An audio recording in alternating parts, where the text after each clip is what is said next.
Band of Gold by the artist who featured in a recent Rockbuster clue, which was, I think, the Jamaican fella needs an aspirin for his head, and that gives course to free the pain.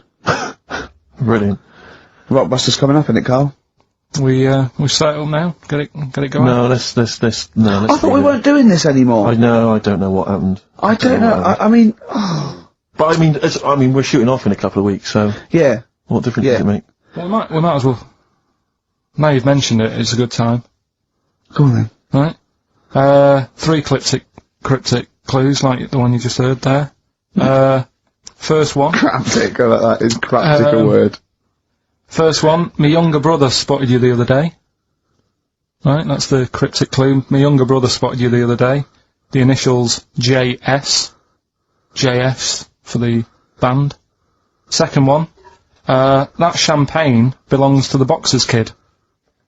The way he looks up, like, it's Oscar Wilde. Yeah. It's, That champagne belongs to the boxer's kid. The initials there, AM. And the third one, the vibrators. And the initial B. What? Right? The vibrators. And the initial is B. So the first one, my younger brother spotted you the other day. Oh, I know that one, that's ridiculous. JS. The phone's going.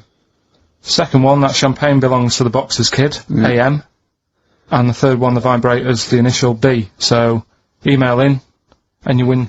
We can say the prizes later, can't you? Well, I tell you what, this is terrible. I mean, we didn't even say the prizes, we weren't going to do this. The phone's going. Look at the phones, are going mental. Alright, so Rockbuster's answers then, are we doing them now, Steve? Yeah. Right. First one, my younger brother spotted you the other day. The initials there, JS, that was junior senior. Right? Yeah, good. I'll give you that. Second one, that champagne belongs to the boxer's kid. That was AM. That was Alison's Moye. Alison's Moye. Alison Moye. Sorry, just give us the clue again. That champagne belongs to the boxer's kid. So, Muhammad Ali's son. Yeah. Right, Alison's Moye. Yeah. Brilliant. And then third one, always an easy one in there for everyone so they can take part. The vibrators, the initials, B, that's Buzzcocks. Carl, did you ever do paintings and drawings at school and then bring them home and your mum put them on the fridge? No, not really, I never brought them home. What, did you just screw them up and throw them in the bin? I just left them at school. Yeah. I've never had a bag. Right? There, on XFM 104.9. You see, I'm sick of it. no, wait, this is giving me an idea, because, I think, what the best thing about this show is what happens when the records are playing. Because we sort of, that's an example, inarticulate. Yeah? Didn't have anything planned. Well, I started my mouth moving, but I didn't have anything planned. Yeah. Like, why was that? Why don't you have anything planned there? What? Why didn't you know what you were going to say then? Because... What were you doing when Radiohead was on? I made Carl a new uniform that he has to wear in the second hour. What did I do? You got tissue paper. Yeah. Toilet roll, yeah. Ripped a bit off. Yeah. Made a little tie for me. Yeah. And put some in the ears. Yeah. So we had earplugs and matching tie. Yeah. And he looked good, didn't he? Yeah. He had earplugs and matching tie, and I squeezed it in there, and he went, I can't, it'll irritate me. So, I'm thinking of things all the time to make this more fun for me. Yes. And he's just like that. Sorry, a quick question. Steve, just want to raise a little point. Go on. You say that you're spending most of your time thinking about how you can make this more entertaining for yourself. Yeah. Is it worth ever considering the listeners? Well, I think that if you're happy, they're happy. I'm not sure that's true. I've been monitoring a lot of the feedback on the email and stuff. Yeah. It doesn't appear to be the case. But that's because Carl won't go along with stuff. Sure. I mean, they could see on the webcam his little matching earplugs and tie that I made. I just did a cartoon that went for £350, right, on the website, right? So that's one now. Yeah, we're gonna do it. We're gonna make it really good. We're gonna give him lots of stuff and sign DVDs and everything. So that's great. 350 quid. Who was it? I think her name was Joanne. It's not definite yet because we haven't got the money off her. Wow, she's you know, you gotta trust them, haven't you? And so I think people would love to have had a matching. You know, I'd have signed it and everything. Little matching earplugs and necktie made out of toilet roll. Yeah, yeah. You know, and he don't want to wear it. But I had a great idea for a show. right? We film the behind the scenes, right, of each show. Mm-hmm. So, you know, you get a CD of what went out, but you see what happened behind the scenes, right? And it follows us through a week, right? And it's called X-Men 3. Ah, I see, because of XFM. Yeah. Right. And then we can film all Carl, what Carl looks like when I'm squeezing his head, what he's like when we're trying to make him touch us, all that sort of stuff, when he's getting all stressed out in the day and we just pop up, right, what he looks like, his little head, everything. And would this be broadcast on TV? Or? I think so. I think Choice, something like BBC Three. Yeah. Yeah. I mean, Again, it's you know, because I mean, I'm very much in the centre of the storm. I'm very much the eye of the storm. Yeah. And I know that I myself would not want to watch that. Really? No, because it's... Any negative, Carl? He was like this when you came up with Cheap as Chimps. He wanted to drop Rockbusters. What was the other thing he didn't like? That other TV idea I had. Yeah, what, putting a baby in a room, setting on fire and see if it can make his way out? Setting the room on fire. Let's not get silly. No, but he didn't like that, did he? I mean, I don't want to sort of... I don't want to blow my own trumpet, but it does seem to me that my criticism of those things is probably justified. I mean, Cheap as Chimps, where is it now? Well, Donald McIntyre took it. Not really, Carl, not really. It is but a pitiful memory. Both your game show ideas terrible. This TV show idea, I think, again, it's only interesting to you, Rick.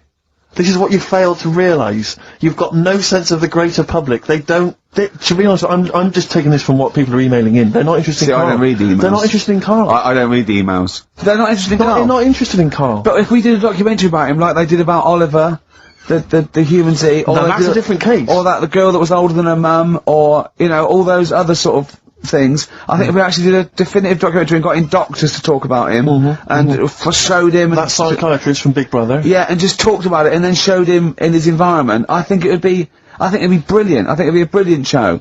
But I think that's interesting. I think you're right. Some kind of anthropological study of Carl, fascinating. You making a little negative for him, I'm not so convinced. But that'll all be part of it.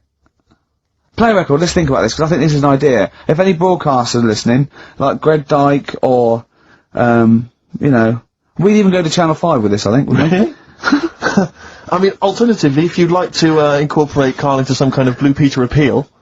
Let's do so much. Let's just get Carl... Look at his face. How could you not... See, a lot of people still don't know what you look like, Carl. Play a record.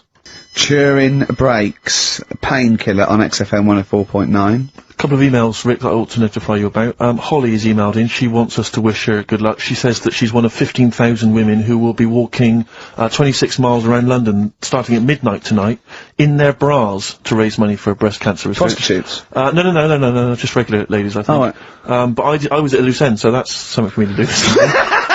I'll pop that and support them. Also, we got to say hello to Sonia, who's it's her 18th birthday, and we're going to play a little Smiths track for her later. So it's like we're trying to be interactive. Yeah. I've seen how other DJs do it. They have phones. They go, and how are you celebrating tonight? Oh, we're just going out, Foxy. Have a good time. Here we go. This is, you know what I mean? We've got to be. I've guessed we had Chris Martin in from Coldplay. Which is going to be a lot. Well, Chris is still here. Hello. Chris, how did you come up with the ideas for your songs? Just make them up in my head with the guitar. And, how old are you now? 28. Thanks very much. And that more from Chris Martin later, I imagine. Cheers. We've also had an email. Cheers. Thanks, Chris. We've also had an email from Jim. It's as easy as that. We've had an email from Jim. He says, on the subject of the postcards, his brother once met the bloke who posed for the photo on those biros that when you tip them up, the black ink kind of sinks away, and it shows him nude. And he was apparently an aspiring model, and he got paid $75 for it in Hong Kong in the 70s. Carl, would you have done that? Would you pose nude for a pen for $75? I mean, inflation, can't I? Let's double it every 10 years, say. So, yeah, so 150, 300. I'll give you 600 quid to post news for biros that we give away for XFM. An XFM biro, where your clothes sink away when you turn it upside down. And what sort of shape was this fella in? He's in pretty good shape, yeah, I think. 600 quid. Yeah. I'll make it back on selling the pens. No, I won't do that. I always remember being at school, the first time I ever encountered one of those pens. There was a kid at school, Jason, and he had one of those pens, and you turn it upside down, and it was where the woman's clothes. sink away and she's naked. Yeah. And I remember sort of seeing it and him showing it to everyone, all the young lads, and them thinking, this is amazing. And I always remember thinking it was like the idea that it was sort of a way to cheat teachers. Oh, there's Jason, he's just got a pen there with a picture of a woman Yeah. wearing some clothes, that's fine. Yeah. There's nothing wrong with that. If he brings a porn mag in, I'll have it. He's out. But, yeah, but I can't. But I've always imagined, can you imagine how embarrassing would it be to be caught masturbating over one of those pens? Businessman. Yeah, exactly, his wife catches him. You're gonna know to sue him. I'm gonna sort of, sorry, what are you doing? Just, Not just doing some writing with this regular pen. right, what? Well, no, don't turn it upside down. Ah. Can I just come round where you're sitting? Just, why are you naked? The only thing I think more embarrassing would be to be caught masturbating looking into a mirror. Well, for you maybe, for me and Carl, you're right. We should give the Rockbusters clues again one final time before we give out the answers. And I should mention the prizes as well. If you still want to enter, we've got some various things, a couple of CDs, a Smash Hits CD. Right, looking into a mirror. Let's move on from that. Club Anthems 2003, Strange and like being Beautiful. Eh? I hate being nude anyway. Why? What do you mean you hate being nude? It's not normal if you walk about. Do you walk about the house without on? No, because we've got windows. Yeah, but alright, with the blinds shut or whatever. Well, I have a bath. No, With no, the but blinds say like with, you know, with Jane and that. Are you happy walking about? No, just think, no, I'll walk around in my pants or a towel. I won't purposely walk around nude for the sake of it, no. No, I know, but I, in the morning I don't mind when I get up. Yeah. I go for a shower. But I don't sort of flaunt it about. I just wondered if that's normal, or... Well, no, what do you mean, is it normal? If there's no one can see you, then... No, like, but your girlfriend's in and that. But what I mean is, Yeah. it's like... You can put a pair of pants on, can't you? Do you know, all I'm saying is... Well, you put Steve's on if you want. Yeah, for 30 quid. What do you want? Do you want to put a pair of pants on now? No, it's just like you're asking me to do it for a pen. What would you do, right? What would you do, right, if you did that thing with Steve and you left your pants in there, and you went and you put his on, but it was sort of like it was damp.